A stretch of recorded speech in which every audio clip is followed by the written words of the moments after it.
This is Leaders in the Trenches, and your host today is Gene Hammett. Hi, my name is Gene Hammett. I'm the host of Leaders in the Trenches. My question for you today is, how do you embrace change across your organization? As a leader, you're faced with so many things that are changing so fast that you must be agile. You must be looking for the place. You must know the things that are important, the 4 steps that we're going to share with you in today's episode. We have a very special guest here today is David Marine. He's the CMO of Coldwell Banker. Coldwell is a recognized name in the real estate industry, and they went through a massive change. They needed to rebrand. So we looked at some of the steps along that journey, but we also looked at what are the common elements that you could be using inside of your business. So we talk about those 4 things inside this episode. So make sure you tune in to every one of them. It's toward the end. So if you wanted to skip to it, I guess you could, but you'd miss all the lead up in the context of the change that was happening at Coldwell Banker. So here's the interview with David Marine of Coldwell Banker. Hi, David. How are you? Doing very well, Gene. Well, I'm excited to have you on Leaders in the Trenches. Same here. I'm happy to be here, and weekend after the Masters, it's great. Yep. This will actually display like maybe a couple of months later, but we did just watch an incredible Masters. And if you say, he rebranded himself. He's now a champion again. That is true. And Tiger has done it probably better than anyone in history. We love our comeback stories and our underdogs, and you never thought you'd say that about Tiger, but he certainly has reclaimed his throne. Well, I've already let our audience know a little bit about you, David, but tell us about what you do and who you serve. So I'm the Chief Marketing Officer for Coldwell Banker Real Estate. I've actually been with the brand for 17 years in a variety of roles within marketing. They never give me cause to leave. And so my customer is actually twofold. One is, as a brand, consumers interact with it for the last 113 years. We've been around since 1906. Then we also have a network of 93,000 real estate agents across the globe who are showcasing our brand every single day, from on their lapels to their business cards to the signs they put in the front yards. So it's one of those unique brands that has truly 2 audiences. Well, I want to dive into this because you guys, felt the need to rebrand. So I want to go back to the beginning. What were triggering the thoughts of a rebrand? Because this is not a small feat with a company your size. No, and for a company that's been around for this long, and actually our existing mark and representation of the brand has been around for the last 40 plus years and hasn't changed at all. But what was comforting to me and helpful in this process is, over the course of my career, I'd always heard inklings about, hey, we really need to do something and shift the way that our brand looks and appeals to consumers. And real estate's been going through a ton of change over the last decade, and especially in the last 3 or 4 years. And we felt that it was time, and we were hearing that feedback, not just from within our own minds or within the industry, but our own agents, our own brokers. We're talking about, hey, where you guys are headed and what you guys are doing with implementing campaigns and technology and trying to reshape the brand. They're saying, but you know what? There's something that's at the core that really isn't showcasing that. And so we felt that really was a signal of, hey, let's take a step back and not reinvent who Coldwell Banker is. We're still that trusted guide who's going to take you home, whether you're a buyer or a seller. We've been doing that for the better part of a century. But maybe it's time to reshape how we are positioning what we're doing, and then how we are visually identifying ourselves within the marketplace. Was there any 1 or 2 things that stood out? It says, okay, now it's time. Yeah, it was actually, I did an interview for a separate podcast, not as popular as yours, that was asking me about this new CBX technology suite, which is a proprietary tech product that we have and offer our agents. It uses big data, predictive analytics, machine learning, artificial intelligence, every single business buzzword today, packed into one platform that allows our agents to showcase where buyers for a particular listing are likely to come from, and even project what homes are likely to come on the market in the next 6 to 12 months. And I was talking to this guy, and he's like, hey, you sound like one of those new upstart brands in real estate, and you're the senior statesman. And so that was a remark that really hit me. It was like, we are doing all of these forward-thinking things. We're advancing in the industry, but yet people aren't always thinking of us in that way because we're not one of the newer brands out there. And I saw that as being twofold. One, it's in how we're showcasing ourselves, how we're positioning ourselves in the marketplace, what's the messaging that we're using. And the other part is how we're visually representing ourselves. So that to me was a eye-opener. And I started hearing that type of comment from our own companies and our own agents and others. And that's when it was like, you know what? It's really, this is the time that we need to start looking at it. I want to get into how you've done that. But before we go there, I know you're still in the middle of it and we're just kind of talking about the process, but what is some of the benefits that you've seen from this within the communities that you serve? One is it opens up dialogue, and you're getting that feedback from your network of how should we be looking at things. It's forced us to go back to research and really assessing our own needs and what is working, what is not. We did a ton of research within our own industry, asking both 1,000 of our own agents and 600 competing agents on what is the positioning of the brand. And there were certain assumptions that we were making of, oh, we're clearly this positioning ourselves this way within the marketplace. People understand that's what Coldwell Banker is. And then we get this feedback and it would be like, ooh, no, we're missing the mark there. We need to double down on that, hit it a little bit harder. So that has been really helpful for me, is it's really opened myself and my eyes open to how are we truly being seen, and let's get down to the roots of really what we need to do in order to improve our brand for the better, and not just for today and tomorrow, but for the next 100 years. Well, I appreciate you sharing that with us. I would like to go through this if you could, because I asked you to come back and say, how did you do it? So what was one of the initial steps that you did in this journey? Well, once the inkling started to come up about like, hey, should we look at redoing this, and where should we even start, is we brought in a broker focus group of about 10 different brokers from across the country, different shapes and sizes, international as well. And we started asking them questions about what they thought about not just our logo, but about the brand as a whole. And one of the first questions we asked them is, can you tell us what the mission statement for Coldwell Banker is? And only one person, and we've asked literally hundreds of different people, hundreds of brokers, thousands of agents, only one person could recite it verbatim. And that said something. If it's your mission statement, it should be core to who you are.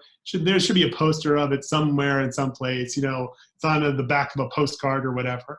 And that was like, hey, we say this is what we stand for, but no one knows it. So therefore, is it really doing what we want it to do?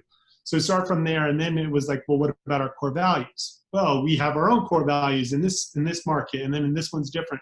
So there wasn't this overarching messaging that really spoke to the core of who the Coldwell Banker brand was, that was resonating down to the local markets. So that's where it was like, all right, let's start here. That was a true eye-opener for me.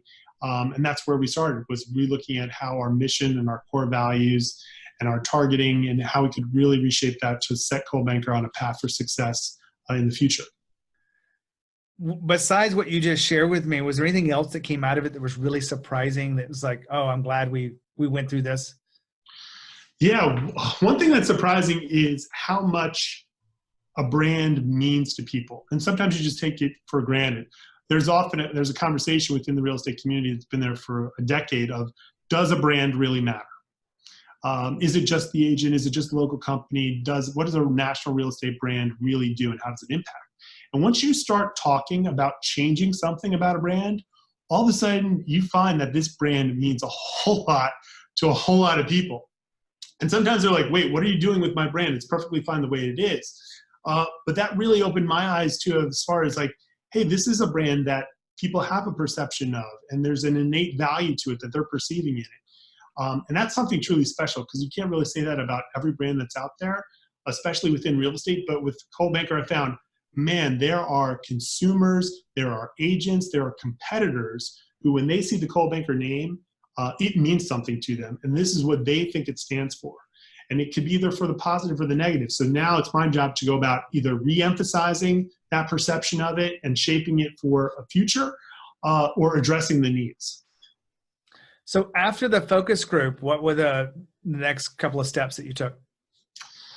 We gathered all that feedback, and actually one of the best meetings that I've ever had here was a group of about 30 different people from our marketing team, from PR agencies, from advertising agency, media companies, gathering all this input together and basically sitting in a war room for a day and a half and just going over every minute detail. and we were debating the nuances of different words and phrases and what should our brand stand for and how can we make the biggest impact and how can we best support our 92,000 agents across the globe. And from there, it's where we really reshaped what is the brand story. Everything from our mission to our core values, to our differentiators, to what are the passion points that really feed into it. What is the feeling and the essence that we want every single agent and office who joins the Coldwell Banker network to immediately embrace. And out of that is where we came up with this new brand story and reshaping where we see the brand going in the future. But again, it's not tearing everything down to the studs.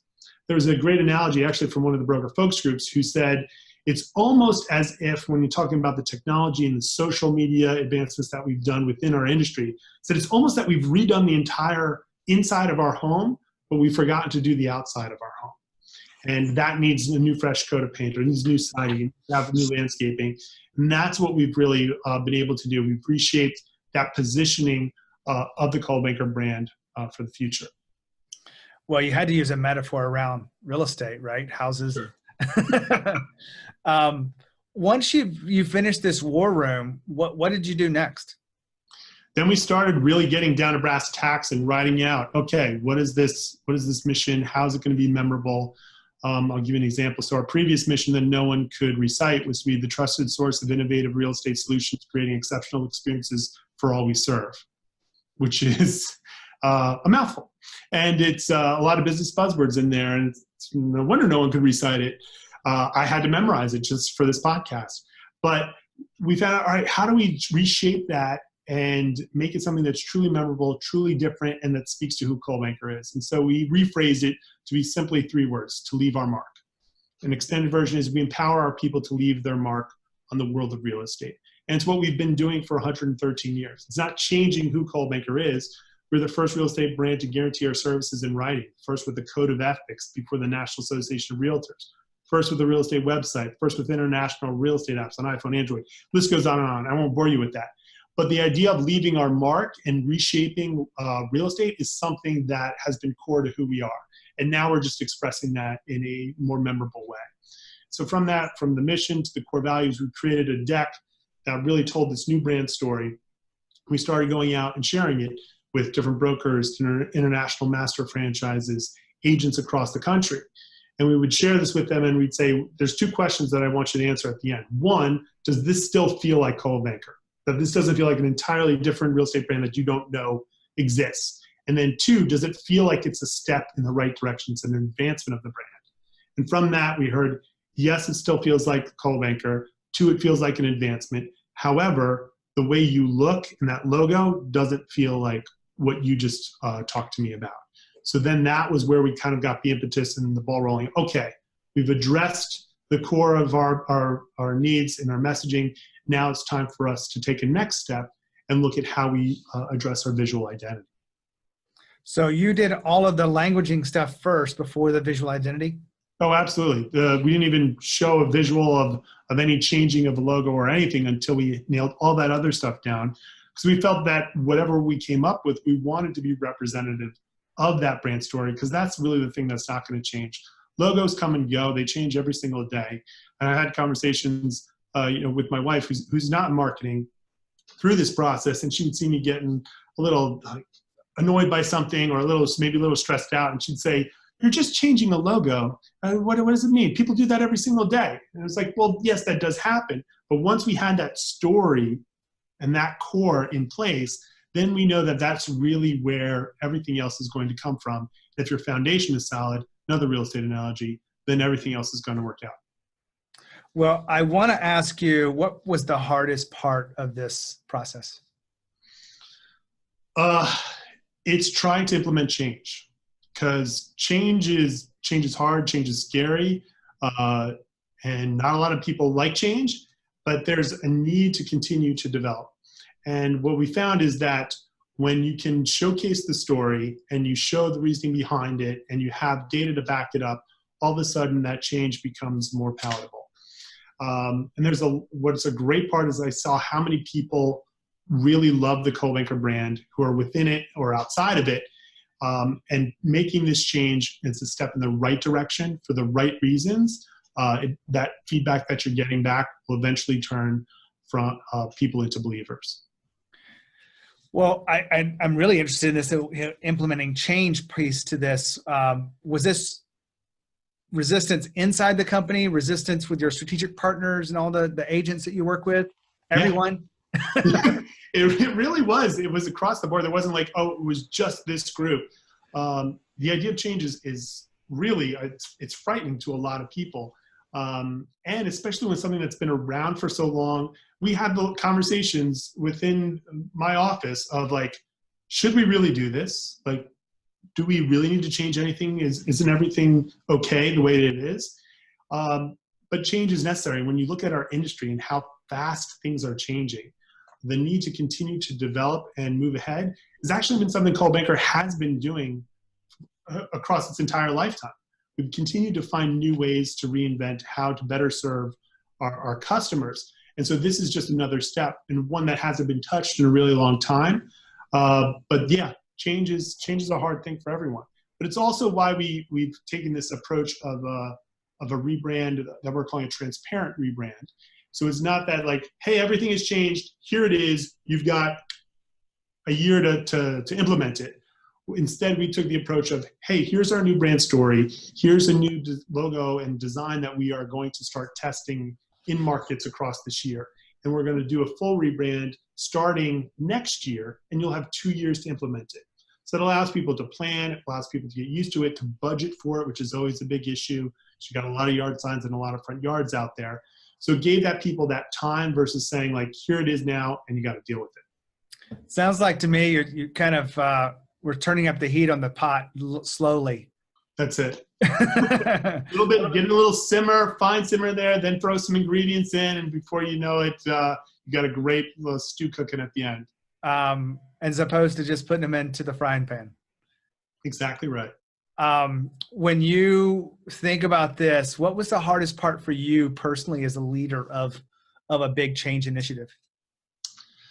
Well, one of the scariest things was whatever this comes, whether for better or for worse, I'm the guy that's at the head of this and my name is going to be on it. So that's also been a motivator of wanting to make sure that we're putting the best work forward, the best story out there in the industry, and something that, 92,000 agents are going to put their name next to our logo every single day.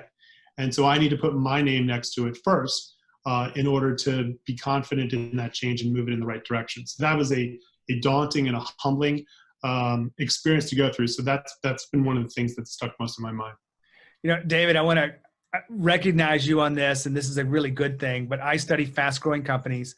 I've talked about it on my podcast so much, and I talk to these founders and CEOs. I've had over 300 conversations, and one of the things that they say that drives them so fast is they have employees that take real ownership of the work and the client experience. What you're describing to me right now is you took real ownership of this. Like, it was a part of your success, part of the company's success. We fail together, we win together. And that is, I think, the epitome of having real ownership in your role, even though you're not the quote unquote founder of this company. Well, thank you. And I distinctly remember when it became official that we were going to head down this road, that I called my team into a room and I said, hey, this is where you've heard rumors about this. We've stopped on different points of time of maybe we'll do this, maybe we won't. I said, this is a go. And you have a unique opportunity here. There are very few people that get to reshape a brand that's 113 years old, that is a cornerstone of an industry, has this type of legacy, and you are going to have a part to play in that. And that's going to feel daunting, but you should have a piece of ownership in reshaping this brand. So that's something that personally I've taken on, and I hope I've instilled that in my team as well. Well, I appreciate you sharing that element of it, because I think that they had to see your ownership first before they were going to take that kind of ownership. And it really is a fantastic story. So I appreciate you being here. Is there anything that I didn't ask you about around this that you feel like would be of value to our audience? Well, there's, I know that you love to get tips and useful information for how people can approach whatever. And so in thinking about this rebranding and how to approach it for someone who may be looking at their own company, started thinking about, well, what would I share to others? And I came up with the road to rebranding requires 3 rights and a left. The 3 rights are, you have to do it for the right reasons. Don't just do it because you think your logo is ugly and you want something prettier. I used to say for years that the old Coldwell Banker logo, it didn't have to look cool, it just had to look right. And that was it. They're like, well, it doesn't look as cool. I'm like, doesn't matter, it looks right. So do it for the right reasons. We did research, tons of research, focus groups, making sure that this was the right timing for the right decision. So first, right reasons. Second is you make sure you have the right team in place. There are points in time that I didn't have the right team in place in order to do this. And you could be saying, well, this area in whatever section of marketing is okay, but it's not great. You need to make sure you have the right team in place, the right partners in place. I have fantastic agencies involved, like some Silton & Partners who are helping do the design, GNS on helping with the PR side of things. The right partners make all the difference in the world. So make sure you have the right team in place. And then the third right is make sure it's the right timing. What are the market conditions? What are the highs and lows? What are your plans for the coming year? What are your goals for the next 3 to 5 years? How can that play into it? And all of that will help create a better road of success for when you're implementing it. So you make your 3 rights, and then your last left is that make sure that your doubts get left at the door once you make the decision to move ahead. You're going to get a lot of questions. This is not for the faint of heart. It's not for the feeble-minded.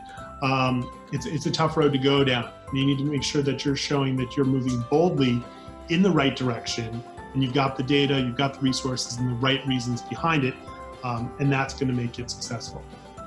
And I'm going to add in that, have someone at the helm that takes real ownership. I'll take that too.